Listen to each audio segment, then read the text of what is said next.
Hello बच्चों, कैसे हो। मैं आशा करता हूँ कि आप सभी स्वस्थ होंगे और घर पर रह के अपनी पढ़ाई जारी रख रहे होंगे। मैं अजीत स्पेशल टीचर खंड महम जिला रोहतक से आप सभी का घर से पढ़ो कार्यक्रम में स्वागत करता हूँ। बच्चों, आज मैं कक्षा तीसरी विषय हिंदी की झिलमिल पाठ्य पुस्तक से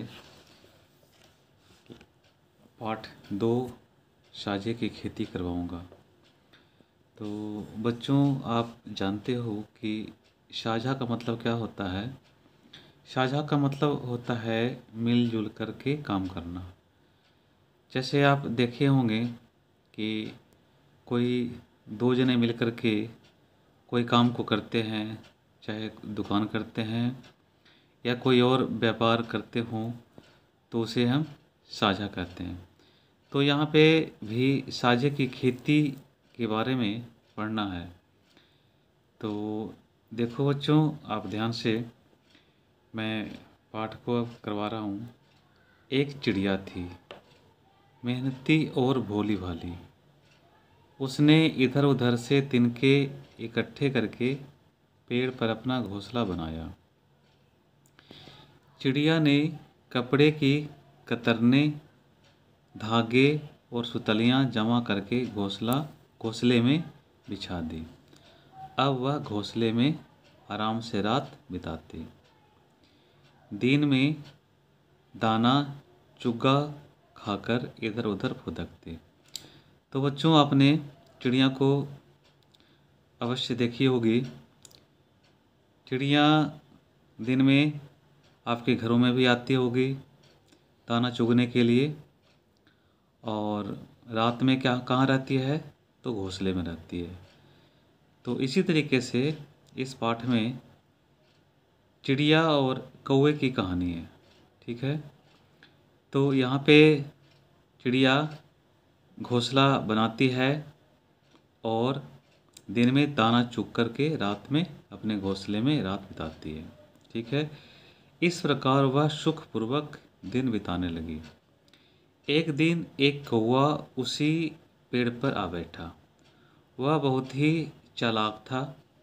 उसने देखा कि चिड़िया बहुत ही भोली भाली है, क्यों न इससे दोस्ती कर ली जाए। वह प्रतिदिन शाम के समय पेड़ पर आकर बैठ जाता। धीरे धीरे उन दोनों में मित्रता हो गई। तो बच्चों, अब क्या होता है कि एक कौवा चिड़िया से दोस्ती करने के लिए आ जाता है। ठीक है। तो जैसे ही चिड़िया पेड़ के ऊपर आती थी, तो कौवा भी आ जाता था और इस तरीके से एक दूसरे से बातें होती थी और धीरे धीरे दोनों में मित्रता हो गई। ठीक है। एक दिन कौवे ने चिड़िया से कहा, हम दोनों अपना पेट भरने के लिए इधर उधर भटकते रहते हैं। देखो, कौवे ने क्या कहा कि हम लोग पेट भरने के लिए इधर उधर भटकते हैं, तो क्यों ना हम मिलकर खेती करें। चिड़िया को कौवे की यह बात बहुत पसंद आई। वह खेती करने के लिए झट से तैयार हो गई। दोनों ने घूम फिरकर एक खेत चुना। गर्मी बीत गई, बाजरे की बिजाई का मौसम आ गया। तो बच्चों, अब क्या होता है कि कौवा ने चिड़िया के आगे एक प्रस्ताव रखा कि हम लोग क्या करते हैं कि अपना पेट भरने के लिए हम खेती करेंगे। ठीक है। तो चिड़िया को बातें पसंद आ गई। ठीक है। अब दोनों मिलकर के खेती करने के लिए सोचा। ठीक है। तो दोनों ने घूम फिरकर एक खेत चुना। गर्मी बीत गई, बाजरे की बिजाई का मौसम आ गया। चिड़िया ने कौवे से कहा, मेरे साथ चलो, आज हम हल चलाकर खेत तैयार करेंगे। कौवा चिड़िया की बात सुनकर बहुत खुश हुआ और आंखें मटकाते हुए बोला,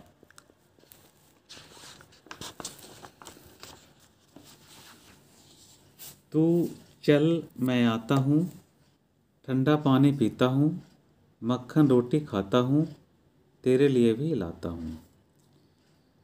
चिड़िया खेत में सारा दिन अकेली ही काम करती रही, लेकिन कौवा नहीं आया। कुछ दिन बाद चिड़िया ने कौवे से कहा, मेरे साथ चल, आज खेत में बीज बोने हैं।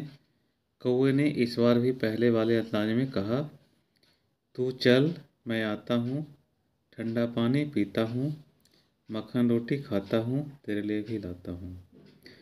तो देखो बच्चों, चिड़िया पहले भी अकेले ही खेत तैयार करती है, और इस बार जब खेत में बीज बोने हैं तब भी कौवे ने कुछ ऐसा ही कहा जैसा कि पहले कहा था।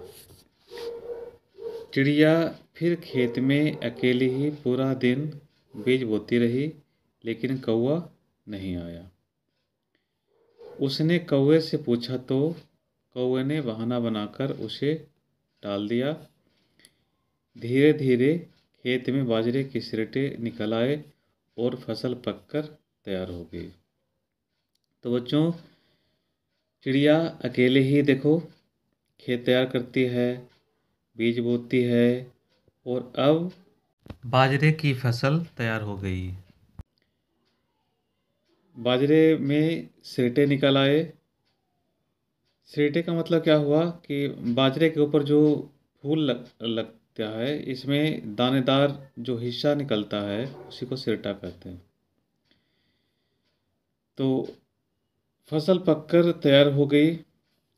चिड़िया ने अकेले ही लामनी और मढ़ाई की। पहले की तरह इस बार भी कौवे ने बहाना बनाया। आलसी और कामचोर कौवे ने कुछ भी काम नहीं किया। यानी शुरू से लेकर के अंत तक चिड़िया ही इसमें काम करती है। जब बंटवारे की बात आई तब वह चिड़िया से पहले लंबे लंबे डग भरता हुआ खेत में पहुंच गया। खेत में एक तरफ बबूले का ढेर था तथा दूसरी तरफ बाजरे की ढेरी। कौवे ने आप देखा न ताब झट से उड़कर बबूले के ढेर पर जा बैठा। वह आंखें मटकाता ताली बजाता हुआ बोला, लो हो गया बंटवारा, यह ढेरी मेरी और वह तेरी। तो बच्चों, कौवा क्या करता है? कौवा बहुत ही चापलूस होता है, ठीक है, इस कहानी में। तो कौवा शुरू से अंत तक काम तो कुछ भी नहीं करता, लेकिन जब बंटवारे की बात आती है तो वह क्या करता है कि बबूले की जो ढेर काफ़ी बड़ा दिखा तो उसके ऊपर जा कर के बैठ गया और कहता है कि यह ढेर मेरा है और वह ढेरी तेरी है, ठीक है। कौवे ने आप देखा न ताब झट से उड़कर बबूले के ढेर पर जा बैठा। वह आंखें मटकाता ताली बजाता हुआ बोला, लो हो गया बंटवारा, यह ढेरी मेरी और वह तेरी। बाजरे की फसल देखकर चिड़िया हो गई खुश, गाने लगी चींची करके। बाजरा कह मैं बड़ा अलबेला, दो मुसल तय लड़ूं अकेला, जय मेरी नाजो खिचड़ी खाए, फूल फूल कोठी हो जाए। यानी चिड़िया बहुत ही समझदार थी। उसको पता है कि बबूले के ढेर में कुछ नहीं है, लेकिन बाजरे की ढेर में ही सब कुछ है, ठीक है। चिड़िया मन ही मन हैरान हुई कि पता नहीं क्यों कौवे ने बाजरा छोड़कर बबूले के ढेर को चुना। क्या तुम्हें पता है? तो आपको पता है कि कौवे ने बबूले के ढेर को क्यों चुना? क्योंकि वह ढेर कैसा था? बड़ा था, ठीक है, इसलिए उसने चुना होगा।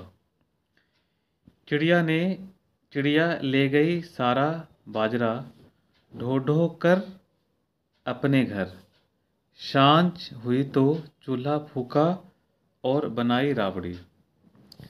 खुद भी खाई, बच्चों को भी खिलाई, खाते खाते गाने लगी, मीठी लागे बाजरे की राबड़ी रे, दल चक्की से हांडी पे गेरी, नीचे लगा दी लाकड़ी रे, मीठी लागे बाजरे की राबड़ी रे। रांद रूंद थाली में घाली, ऊपर आ गई पापड़ी रे, मीठी लागे बाजरे की राबड़ी रे। तो इस प्रकार चिड़िया क्या करती है, बाजरे को घर लाती है और उसके बाद बाजरे की राबड़ी बनाती है और बड़े ही प्यार से वह खाती है। तो बच्चों इस प्रकार ये कहानी समाप्त होती है। तो इस कहानी से क्या शिक्षा मिलती है कि चिड़िया काफ़ी परिश्रमी थी और समझदार थी। और कौवा कैसा था, तो कौवा बहुत ही कामचोर था और लोभी था। तो बच्चों हमें अपना काम को तन मन से करना चाहिए और अपने अंदर लोभ नहीं लाना चाहिए। ठीक है बच्चों।